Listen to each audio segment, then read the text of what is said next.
luego una parte más clínica a cargo de la doctora Laura, y finalmente lo que haremos será hablar un poco acerca de biomarcadores, que también hay una parte relacionada con toda esta parte de antígenos sanguíneos que estuvimos hablando en una sesión anterior. Entonces, comparto presentación.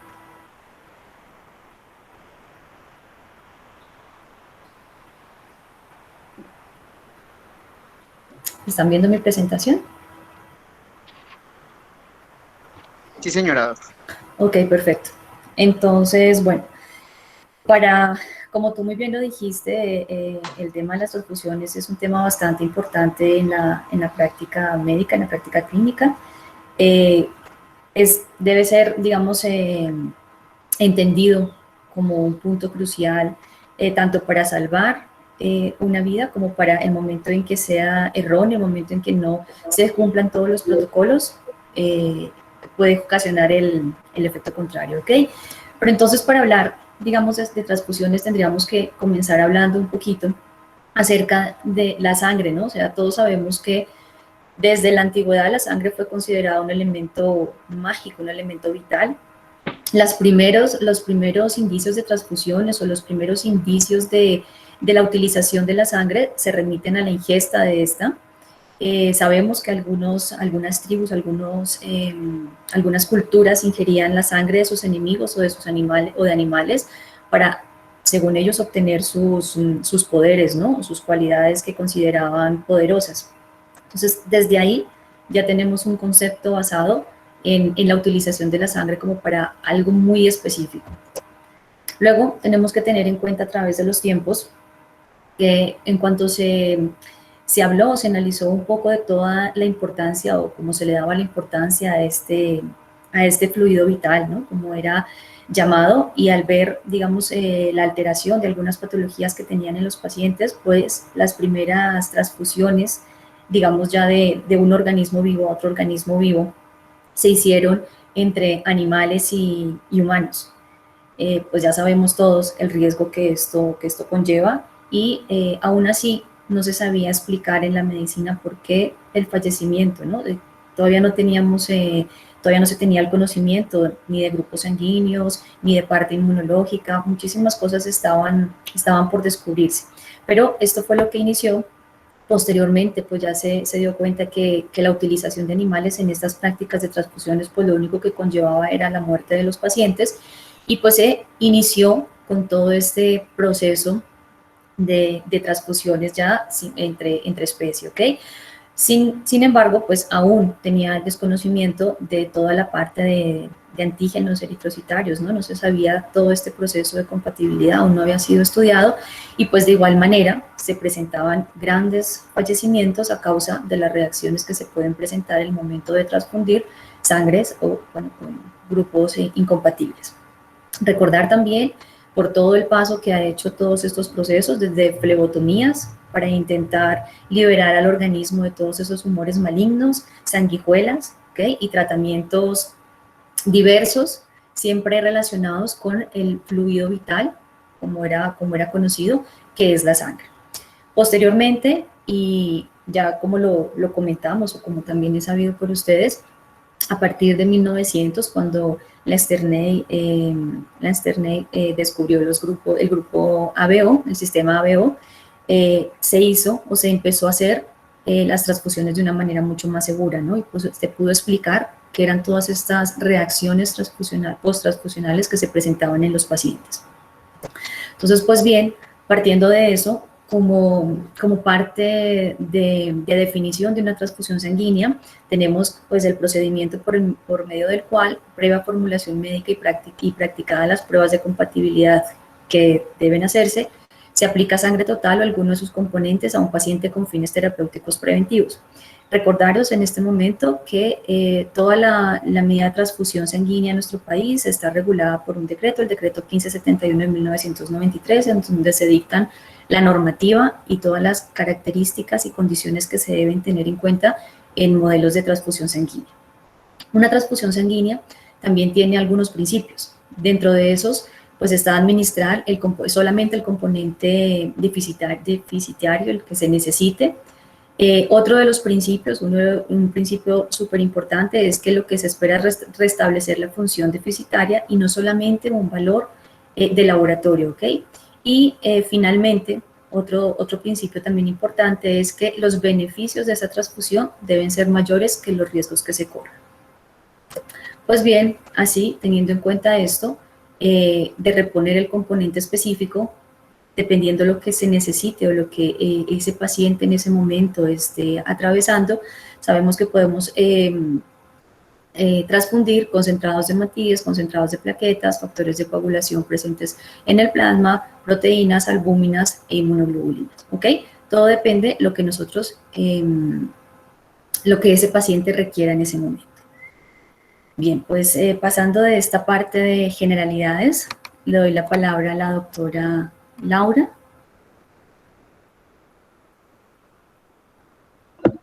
Aquí está. Un momento, por favor, comparte tu presentación.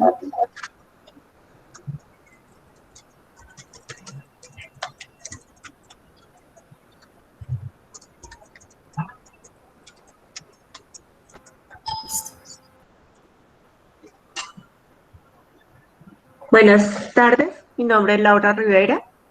Les voy a hablar un poco de las generalidades que tenemos en Banco de Sangre y Servicio Transfusional a nivel de nuestro país, ¿sí? Recordemos que el proceso de banco de sangre es muy grande, muy robusto, ¿sí? Y finalmente nos atañe a todo el personal que estamos directamente en clínicas, hospitales, como también a las personas del común, las personas que pueden ser donantes, ¿sí? Entonces es un proceso bastante largo y como ustedes van a ver, está bastante normado y bastante controlado en nuestra nación. Sigamos. Entonces, la transfusión sanguínea es la última etapa de la cadena transfusional. Involucra las siguientes etapas. Primero, la promoción de la donación. Criterios de selección del donante. Estos criterios están regularizados por el Instituto Nacional de Salud.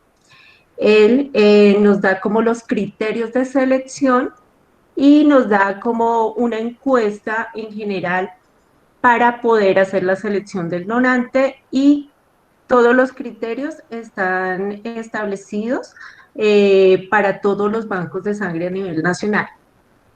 También tenemos el fraccionamiento de hemocomponentes, una parte de tamización de agentes infecciosos. Acá también en la parte de tamización está relacionado con la tamización de la parte de unidad transfusional, de inmunohematología. También está la parte de condicionamiento de almacenamiento y transporte, realización de pruebas transfusionales, que ya es para la parte de unidad transfusional, identificación correcta de la unidad, del paciente, vigilancia del acto transfusional y seguimiento post-transfusional. Entonces, cualquier desviación en estos procedimientos nos puede generar un evento adverso que va a comprometer la salud del paciente. Siguiente. Eso nos lleva al proceso de hemovigilancia. La hemovigilancia es un término que se utiliza para definir en conjunto todas las acciones de vigilancia epidemiológica que permiten la detección, registro y análisis de la información relativa a los eventos adversos e indeseables derivados tanto de la donación como de la transfusión de sangre. Es decir, yo puedo tener tanto eventos adversos en la parte de la donación como en la parte de transfusión. Siguiente. Entonces, ¿qué normas tenemos que nos rigen para Banco de Sangre y Servicios Transfusionales? ¿Sí? Tenemos la Ley 09 de 1979, tenemos que nos delega todo lo que controla la elaboración, importación, conservación, empaque de productos biológicos, incluyendo la sangre y sus derivados. Es como una norma general. Tenemos el decreto 1571 del 12 de agosto de 1993, que establece todo lo relacionado con procedimientos de banco de sangre. Entonces, este decreto nos reglamenta tanto la utilización, el transporte, como qué requisitos necesita un banco de sangre para funcionar, qué requisitos necesita para captar donantes, para distribuir esa sangre, para realizar sus pruebas de laboratorio. También nos regula toda la parte de infraestructura, es decir, nos dice las condiciones que debe tener el banco de sangre, qué elementos debe tener, qué personal de salud debe trabajar en un banco de sangre. También tenemos la resolución 01738 del 30 de mayo del 95, que nos estableció la prueba serológica para Trypanosoma cruzi, que antes de esa fecha no era obligatoria para las unidades de sangre. Tenemos la ley 10 de 1990, que establece las normas técnicas y administrativas para prestación de servicios de salud. Siguiente. Entonces, acá en esta diapositiva podemos ver a gran escala cómo es el proceso tanto de banco de sangre como ya de unidad transfusional. En el primer cuadro, a mano derecha, vemos que tenemos una parte que es exclusivamente del donador, ¿sí? Entonces, siempre tiene que haber un registro, una recepción. Ahí, en esta parte vamos a tener todo lo relacionado con las encuestas del donante y con la selección del donante que tiene, hay personas que están entrenadas exclusivamente para selección de donantes, ¿sí? Estas personas se capacitan tanto en Secretaría de Salud como en algunos ciclos de capacitación del Instituto Nacional de Salud. Tenemos la toma de muestra de esos donantes porque digamos que antes de realizar el proceso de donación se realizan tomas de muestras para saber, por ejemplo, si el donante tiene la hemoglobina, los niveles de hemoglobina óptimos para realizar su donación. Tenemos también una evaluación clínica, ¿sí? Se le toman signos, síntomas, y después de la selección, ahí sí se pasa al proceso de sangrado y de aféresis. O sea, tenemos dos procesos, un proceso donde se saca sangre total y un proceso donde se realiza con aféresis. La aféresis es un procedimiento mucho más largo, digamos, el proceso de sangre total puede ser de una media hora aproximadamente. El proceso de aféresis puede durar 2 horitas, hora y media, y es un proceso que nos sirve mucho para sacar concentrados de plaquetas o, digamos, glóbulos rojos como los O negativos, que son a veces tan difíciles de conseguir. En un solo procedimiento se podrían sacar hasta 2 unidades con ese proceso de aféresis. También tenemos un proceso de postdonación, que es directamente mirar cómo se encuentra el paciente después de este proceso. Podemos tener reacciones postdonación, que es muy importante saberlas manejar, y todo esto está relacionado con un proceso de hemovigilancia. Entonces, por eso les decía que en algún momento nosotros cuando vamos a donar sangre, pues ya hacemos parte de ese proceso de hemovigilancia. Tenemos entonces ya dentro del banco de sangre, ingresa la unidad, se produce una parte de fraccionamiento donde vamos a obtener productos sanguíneos. O sea, en este momento no usamos sangre total, digamos, para el único procedimiento que se usa sangre total es para exsanguinotransfusiones, y no se hace con la sangre total, digamos, se hace con una mezcla particularmente y de acuerdo a las necesidades de cada paciente. Esto nos lleva también a un proceso de almacenamiento, ¿sí? Entonces hay que tener especial cuidado con ese proceso de almacenamiento. La sangre, de acuerdo al hemocomponente que se saque, debe tener ciertas condiciones de almacenamiento y de temperatura.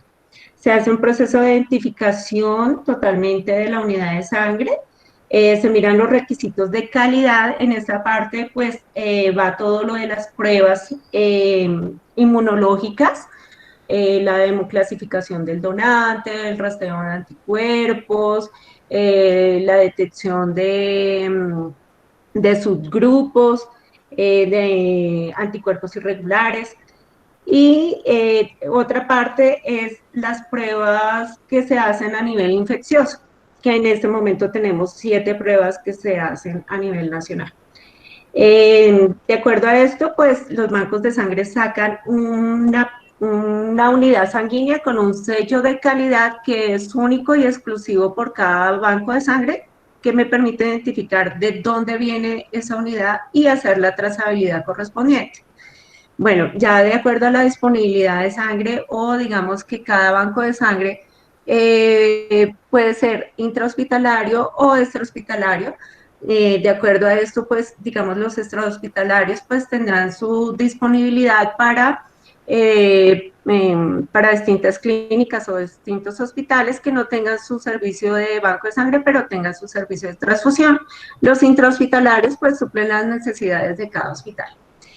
Entonces, después de esto, digamos, hay la parte del transporte que también es muy importante en ese proceso de hemovigilancia, un transporte especial para estas unidades de sangre o para cada componente sanguíneo. Llega a las unidades de transfusión, ¿sí? Ahí es donde vamos a tener el contacto con el paciente, vamos a hacer las pruebas de compatibilidad. Se va a realizar, digamos que de acuerdo a las solicitudes médicas. Esto se debe tener en cuenta, pues, el expediente clínico del paciente, la historia, los exámenes de laboratorio que requieran para realmente saber si voy a transfundir o no voy a transfundir. Hay un proceso muy importante que es la entrega del hemocomponente, que, que es un punto crítico, digámoslo así. Hay que identificar muy bien tanto al tener una identidad del paciente, ¿sí? Y el proceso como tal de la transfusión, que lleva también muchos procesos alternos. Todo esto está normado también con una hemovigilancia dentro del hospital. Hay un comité de hemovigilancia en cada hospital. Ellos se tienen que reunir mensualmente y tienen que mirar si se presentaron reacciones transfusionales y hacer un análisis de esas reacciones que se hayan presentado. ¿Sí? Es como una pequeña unidad de análisis. Y de acuerdo a eso, establecer el informe y enviarlo a las secretarías departamentales. En cuanto al banco de sangre, en el proceso, digamos, interno, tenemos que es la parte del ciclo analítico. Tenemos control tanto en la parte infecciosa, bacteriológica, en la parte de hemólisis. A las unidades, por ejemplo, se les mide esa parte de hemólisis, porque hay ciertas unidades que con el tiempo van presentando esta característica. También se les mide pues, los fenotipos, el rastreo de anticuerpos, y digamos que, por ejemplo, para los crioprecipitados se mide la parte de coagulación sanguínea. Siguiente. Entonces, de acuerdo a esto, tanto en el banco de sangre como en la unidad transfusional tenemos un área que es la de inmunohematología. En esta área está encargada de hacer la hemoclasificación sanguínea, tanto globular como serológica, determinar el antígeno de los glóbulos rojos, determinar sus variables. La determinación de subgrupos, sobre todo son importantes el A1, los subgrupos de A, realización de pruebas cruzadas. Digamos que si el banco de sangre no tiene unidad transfusional, pues solo haría la parte de arriba de inmunohematología. Y ya las unidades transfusionales sí hacen sus pruebas cruzadas, que una prueba cruzada lleva una hemoclasificación, un punch directo y un rastreo de anticuerpos irregulares.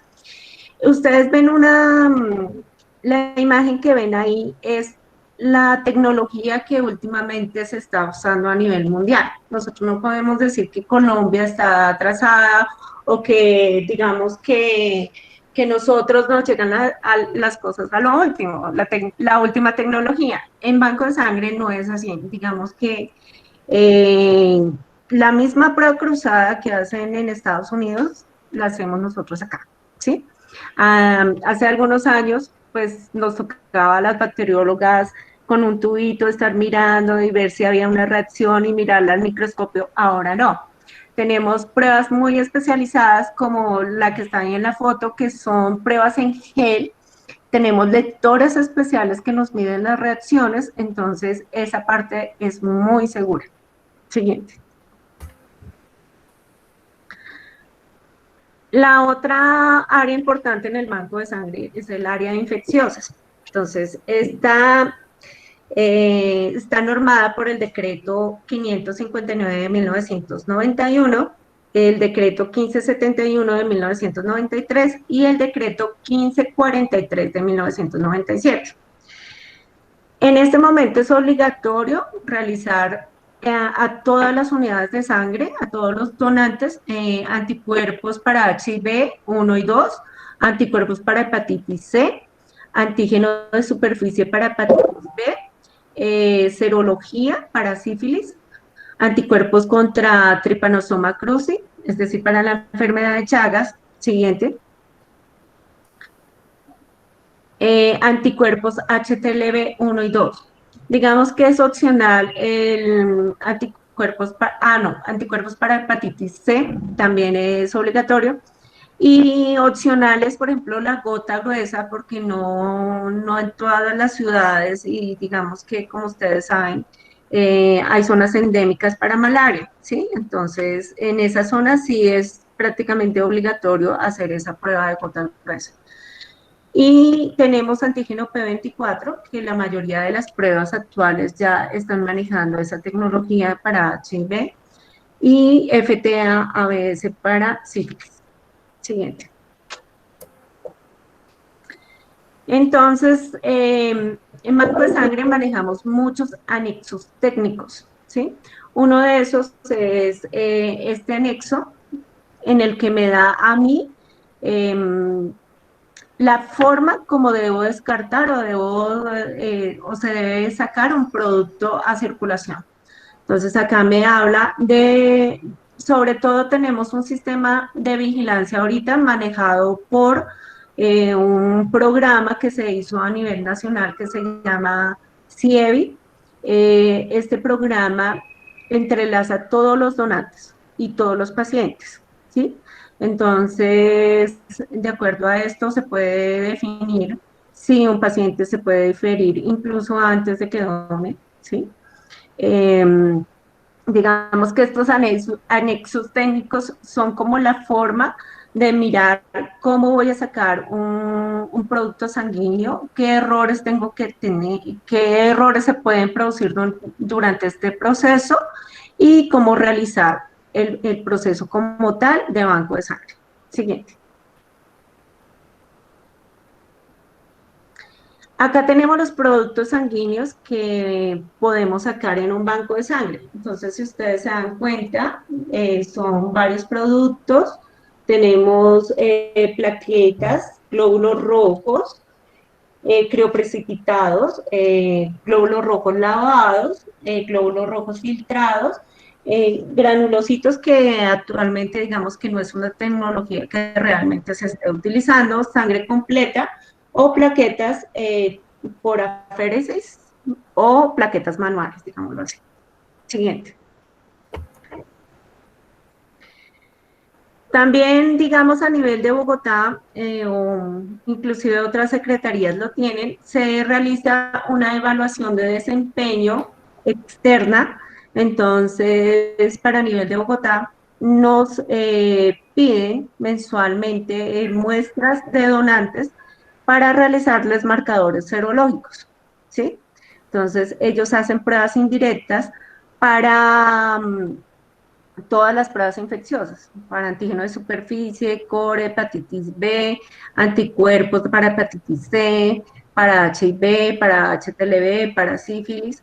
Es una prueba de evaluación indirecta que, que, que obligatoriamente los bancos de Bogotá tienen que tener. Siguiente.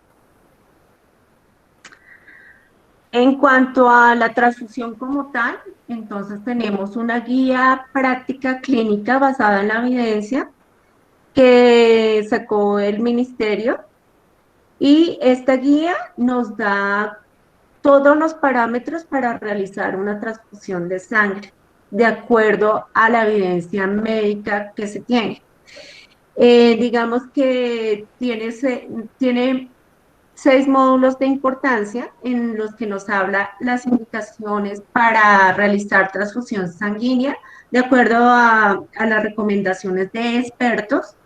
Entonces, por ejemplo, tenemos un módulo de sangrado crítico, un módulo perioperatorio, un módulo para medicina general, un módulo para pacientes en cuidados críticos, un módulo de obstetricia y maternidad, un módulo para neonatos y pediatría y para transfusión de plaquetas.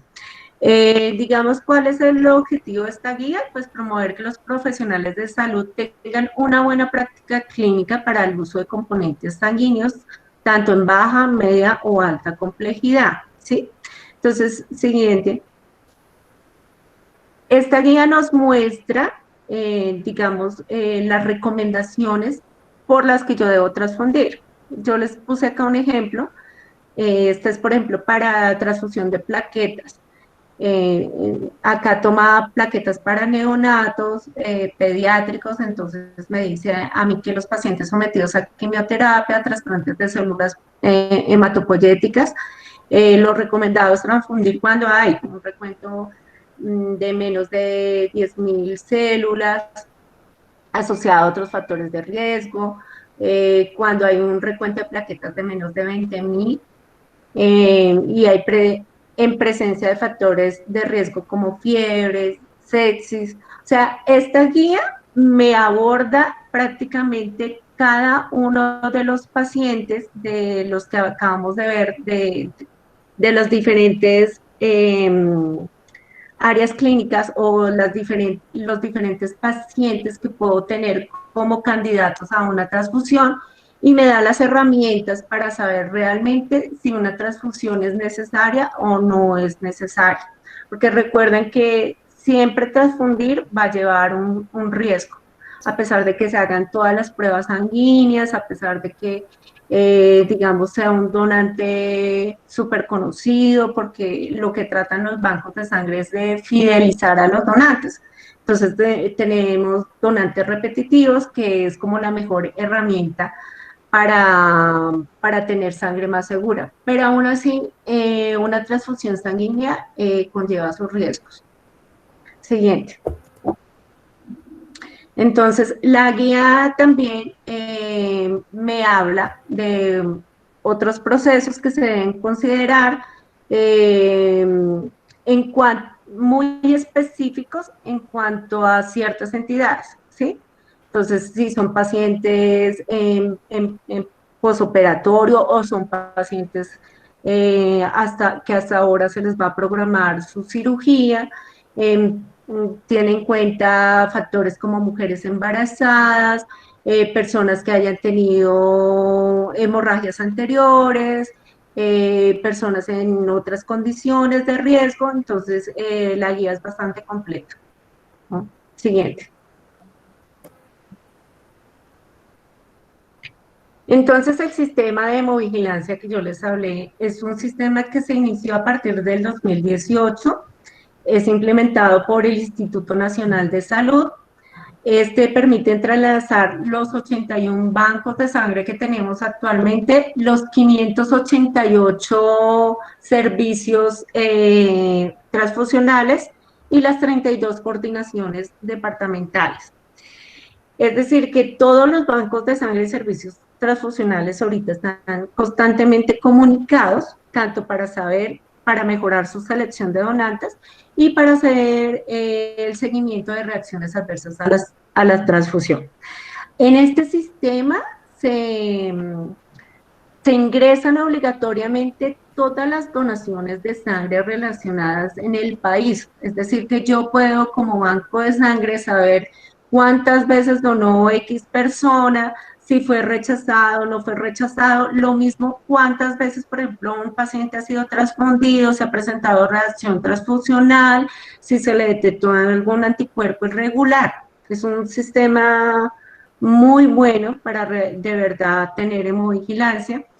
Digamos que otra ventaja que tiene este sistema es que se entrelaza con el sistema Civigilia, que es nuestro sistema de control epidemiológico a nivel nacional, y también es un sistema súper importante para, digamos, el desarrollo de este sistema ha sido como base para el desarrollo de otros sistemas en Latinoamérica. Siguiente. Bueno, este sistema, como les dije, permite tener mayor seguridad en los pacientes que requieren ser transfundidos, también al contar con hemocomponentes adicionales. Es decir, yo puedo saber si una unidad de sangre que yo no tengo acá en Bogotá la puede tener otro banco de sangre a nivel nacional, en Cali, o en Medellín, o en la costa. Eso me permite este sistema. También me permite saber los antecedentes del paciente, ver cómo es el movimiento de sangre y componentes a nivel nacional, ver cómo está la demanda, ¿sí? Lo que yo les decía, a veces no tenemos unidades, digamos, de tal tipo sanguíneo o con un fenotipo muy raro que no podemos conseguir aquí, pues lo pueden tener en otra ciudad. Y como les acaba de decir, es un modelo que se está, que es, digamos que es el modelo que se está tomando también para América Latina y el Caribe. Siguiente. Entonces, sobre todo, ¿qué es importante tener en cuenta en nuestro sistema de hemovigilancia? Lo que debemos minimizar con todo este sistema de hemovigilancia son las reacciones transfusionales. Entonces tenemos reacciones transfusionales agudas no infecciosas que pueden ser reacciones febriles, reacciones alérgicas, reacciones hemolíticas agudas, hemólisis no inmune, daños pulmonares relacionados con la transfusión, sobrecarga circulatoria relacionada con la transfusión o TACO, que se llama, reacciones metabólicas, toxicidad por citrato, hiponatremia, trastornos electrolíticos y reacciones hipotensoras. Siguiente. Y reacciones transfusionales tardías, como reacciones hemolíticas tardías, púrpura posttransfusional, enfermedad de injerto contra huésped, defectos inmunomoduladores de la transfusión y sobrecarga de hierro. Siguiente. Otra parte importante de la transfusión y que puede ocurrir es la contaminación bacteriana de componentes sanguíneos. Es muy, digamos que es muy escasa, que no se presenta mucho. Es muy rara que se presente, pero se puede presentar. Digamos, se pueden algunas veces presentar infecciones virales, transmisión de hepatitis B y C, de HIV, de HTLV, citomegalovirus, herpes, pardovirosis. Pero digamos que las pruebas que tenemos a nivel nacional e internacional para detectar todos estas infecciones nos permite decir que la posibilidad de que se transfundan en algún componente sanguíneo es supremamente baja. Siguiente. Digamos, otras infecciones también hay que tener en cuenta, como sífilis, priones, que no hacemos pruebas normalmente ni en banco de sangre ni en unidades transfusionales, malaria, que se realiza la gota gruesa, Chagas, que sí es obligatorio realizar como rutina para todas las unidades de sangre, fiebre amarilla y dengue. Siguiente. Entonces, en general, ese es como el panorama que tenemos en banco de sangre. Digamos que es muy importante tener en cuenta que a nivel de banco de sangre y servicio transfusional hay muchos controles, no solamente por el Instituto Nacional de Salud, los bancos de sangre siempre reciben visita del INVIMA cada año o cada 6 meses y siempre están, digamos, en proceso de mejora.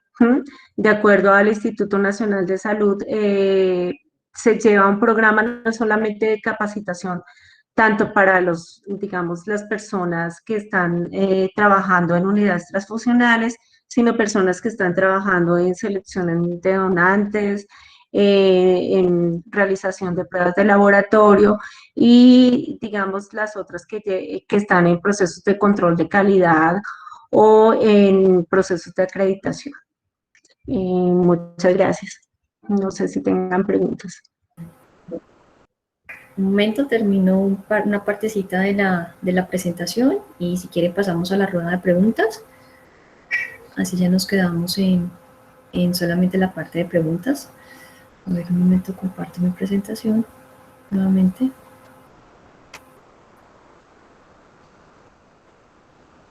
¿La están viendo? Sí, doctora. Listo. Entonces, bueno, como les había dicho al inicio, pues había una parte de biomarcadores que quería compartir con ustedes. ¿Qué es un biomarcador? Un biomarcador, pues, como creo que ya todos más o menos lo sabemos, es un indicador biológico. Un biomarcador, pues ya sabemos que es una sustancia producida directamente por nuestro organismo. ¿Por qué son útiles estos biomarcadores? Porque en muchas ocasiones podemos evidenciar la enfermedad, evidenciar los efectos a un tratamiento o evidenciar los efectos que se tiene respecto a la exposición a diferentes tipos de sustancias. Para poder diseñar un biomarcador, bueno, diseñar o para poder establecer alguna sustancia como un biomarcador, tengo que tener ciertas características. Principalmente debo conocer cuál es la movilidad dentro de nuestro organismo de ese biomarcador o cómo se produce ese biomarcador, en qué procesos está involucrado, qué procesos me altero. De esa manera, pues cuando ya hemos seleccionado ese biomarcador o cuando ya hemos, digamos, como testado alguna sustancia que nos puede servir como indicador de algún proceso y lo hemos seleccionado, debe tener o debe cumplir con unas características para que sea realmente utilizable. Dentro de esas pues tenemos la reproducibilidad, sensibilidad, ¿okay? Especificidad, aplicabilidad, facilidades de uso y relación costo-beneficio. ¿Por qué? Porque si la sustancia que nosotros estamos eligiendo nos damos cuenta que lo podemos encontrar en ciertas personas enfermas, pero también en gran población de sanos, realmente pues no nos está hablando de una especificidad adecuada. Por el contrario, si nosotros vemos que estamos analizando con una sustancia que encontramos en ocasiones en una población enferma, pero en otros no, estaríamos quizás hablando de una poca sensibilidad y pues tendríamos unos falsos negativos. Igualmente, la facilidad de uso. Cuando nosotros hablamos de biomarcadores y queremos utilizarlos para medir algún proceso, para que salgan de esa parte del laboratorio científico y lleguen a la parte asistencial, a la parte médica, pues tenemos que saber que esa muestra que queremos tomar sea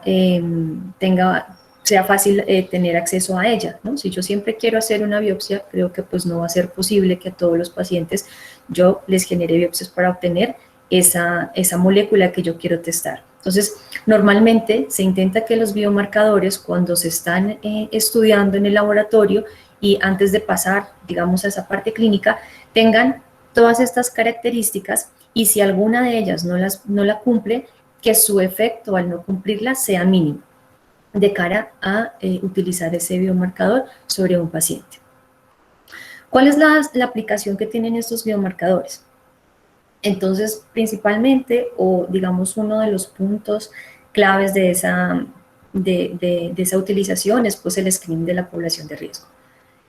Otra parte, y creo que es algo muy, muy importante, es la utilización para diagnóstico, que es algo en donde la ciencia se centra en el momento en que descubre moléculas diferentes que puedan estar relacionadas con las alteraciones. El pronóstico. el pronóstico también es importante. Ahora vamos a ver algunos ejemplos reales y ver cómo, digamos, esa molécula que nosotros estamos analizando nos puede ayudar a predecir hacia qué lado, hacia qué punto se va a movilizar, digamos, esa enfermedad o en qué momento puede haber, por ejemplo, en el caso de Duchenne, cuando miras microRNAs y quieres saber realmente en qué momento hay ese recambio en el músculo, entonces nos daría un pronóstico y eso nos contribuiría a las mejoras en el momento del tratamiento del paciente. Una detección de recurrencia y pues un monitoreo de la respuesta al tratamiento. Principalmente los biomarcadores han sido muy utilizados en cáncer. Nosotros sabemos que en todas las enfermedades podemos llegar a tener biomarcadores, pero cuando se habló, cuando se decía o se comenzó a manejar todo este tema que fue, digamos, un boom generalizado en volcarse toda la comunidad científica en busca de nuevas moléculas. Normalmente, digamos, donde se estimuló todo esto eran todos los pacientes con cáncer y es donde la ciencia más ha volcado sus estudios para poder encontrar aquellas moléculas, inclusive para que sean dianas terapéuticas. Dentro de algunos ejemplos que les quería enseñar, por ejemplo, esta parte de diagnóstico y clasificación. Bueno, esta es parte de objetivo de mi tesis de doctorado, entonces nosotros queríamos generar toda una escala de diagnóstico y clasificación para la caquexia cancerosa, en donde incluimos todos los biomarcadores relevantes dentro del proceso caquéctico.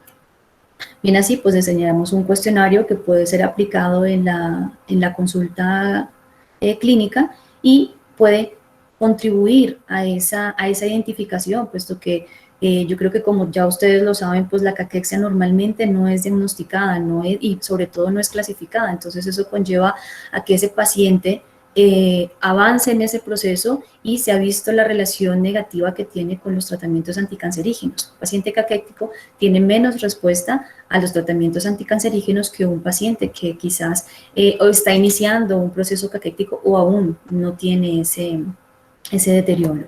Aquí pues un poco mostrar cómo es la inclusión de todos esos biomarcadores dentro de la práctica, ¿okay? Dependiendo de las alteraciones que se conocen en esos procesos caquéticos. Otro punto de pronóstico que era que, como les estaba comentando, eso también son resultados reales y en este caso es intentar predecir, intentar hallar una molécula que nos dijera en el laboratorio en qué momento ese cáncer de mama podía migrar hacia una de sus metástasis. En este caso trabajamos con metástasis cerebral, entonces estudiábamos la relación que podían existir entre las proteínas chaperonas con algunas moléculas, en este caso el FN14, y cómo activaban toda una vía de supervivencia para hacer que esas células que salían a circulación de ese tumor primario y llegaban al cerebro fueran muchísimo más resistentes y pudieran colonizar toda esta zona. Entonces, en este caso, pues nuestro objetivo era buscar un biomarcador pronóstico, ¿sí? Luego, aquí algo que es como algo muy importante para nosotros en ciencia, que se ha trabajado mucho, que son los microRNAs. Ellos son, no sé si los conocen, pero son microRNAs, son RNA pequeño, de 20 a 25 nucleótidos, se habla incluso desde 18 nucleótidos. Fueron un boom hacia el 2008-2010, en donde toda la comunidad científica, principalmente que investigaba en cáncer, pues tuvo como ese impulso, ¿no? de analizarlos a profundidad y de encontrar tanto predictores, parte de diagnóstico, dianas terapéuticas, ¿ok? Viendo la relación que tienen estas moléculas con todos los procesos esenciales que se realizan en la célula. Entonces, realmente están muy caracterizados, están muy involucrados en diversas enfermedades. Al principio, cuando se descubrieron, se tuvo en cuenta o se clasificaron como parte específicos de tejido, y con los años se han visto que realmente un microRNA que encontramos en el músculo lo podemos encontrar en otra zona del organismo, cumpliendo quizás alguna función diferente, pero que también puede estar presente. Aquí les coloqué un poco de información, una búsqueda generalizada cómo todos estos biomarcadores, y pues bueno, en este caso un poco microRNAs, están relacionadas con eso, con esa búsqueda de explicaciones referentes a todos los procesos que se pueden presentar. Vuelvo y repito, en este caso, pues pacientes con cáncer. Y aquí un poco de lo que estábamos hablando y lo que les dije al inicio, también entender que todo lo que, digamos, lo que tenemos en la práctica clínica, dentro de la parte científica, dentro de la parte de investigación, se intenta buscar explicaciones a qué es lo que ocurre o en qué otros procesos pueden estar relacionados. Y por eso hice esta búsqueda y quería mostrarles que esos antígenos de los cuales estamos hablando, esos grupos sanguíneos, ya están siendo o ya han sido estudiados en la relación que pueden tener en diversas enfermedades o en diversas alteraciones, ¿ok?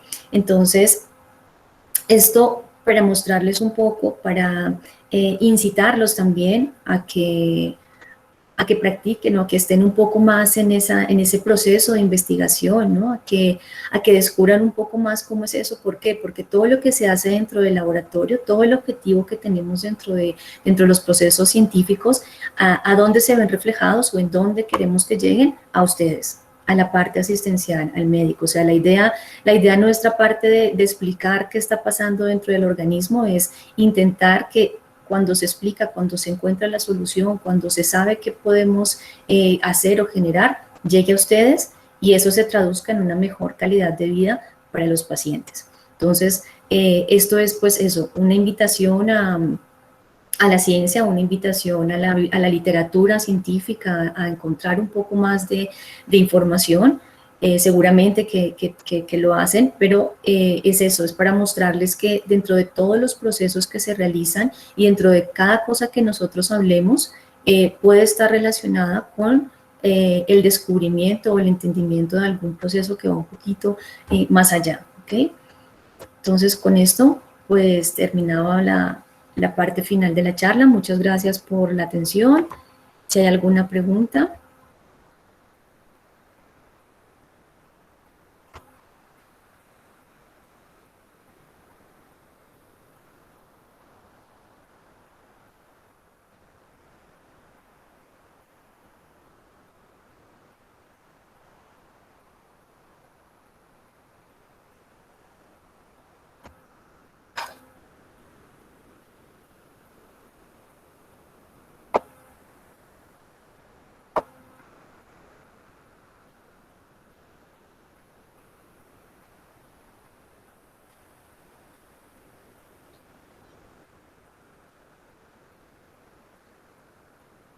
Doctoras, muchísimas gracias. Al parecer quedaron todos muy bien explicados. Al parecer no tenemos preguntas de los espectadores. Nuevamente dar las gracias a las dos. La charla, como siempre, muy completa y pues, de verdad gracias por aceptar la invitación. Muchas gracias. Independiente de, bueno, de los temas que tratamos, sí quiero pues hacerles la invitación de que de verdad realicen las guías que están pegadas en la página del Ministerio de Salud. La guía de transfusión es muy completa. Habla específicamente de cada procedimiento, hacer si es una cirugía de ortopedia, que hacer si es una cirugía cardíaca, entonces evalúe tal cosa, evalúe la hemoglobina, evalúe la plaqueta, evalúe, digamos, la condición del paciente, evalúe la temperatura, evalúe los riesgos. Entonces es una guía muy bien hecha, ¿sí? Entonces para que la tengan en cuenta y se la lean. Sería muy bueno para su práctica clínica.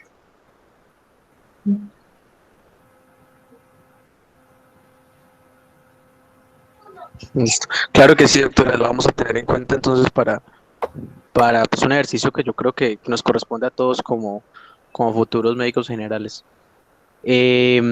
Por favor, a los espectadores, aún no se salgan. Ya en unos segundos enviaremos el link de asistencia.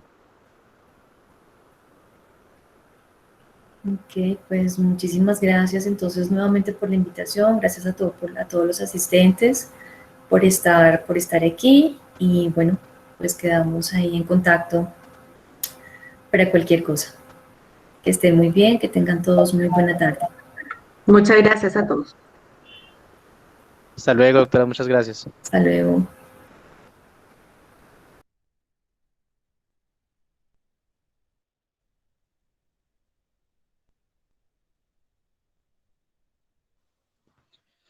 Gracias a todos los asistentes. Ya un minutico para enviar el link y muchas gracias.